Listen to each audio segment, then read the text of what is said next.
There was a study in HBR a couple of years ago where they looked at the time consumption of CEOs, and the conclusion was that 3% of the time of CEOs was spent with customers. So that's not too much. 72 was spent in meetings, and then it was a little bit scattered, but 3% with customers.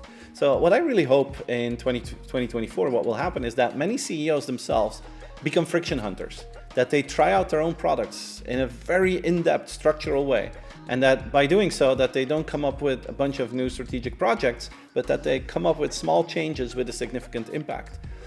Like Brian Chesky, the CEO founder of Airbnb, during 2023, he stayed in his own properties that he rented through his own platform for 6 months.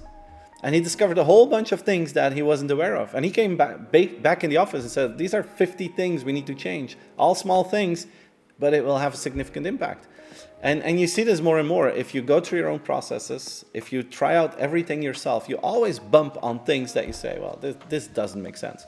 And I think it's super cool if you invite the CEO of your company, you show them this video and you say, dear CEO, I would love you to become a friction hunter. Just spend a few days, a few hours, maybe a few months trying out your own product.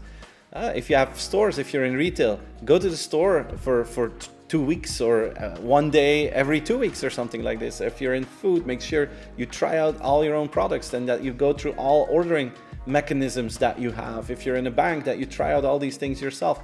I mean, the closer you are to the market, the more information and more empathy you have for your customers. So an invitation for all CEOs to become friction hunters themselves in 2024.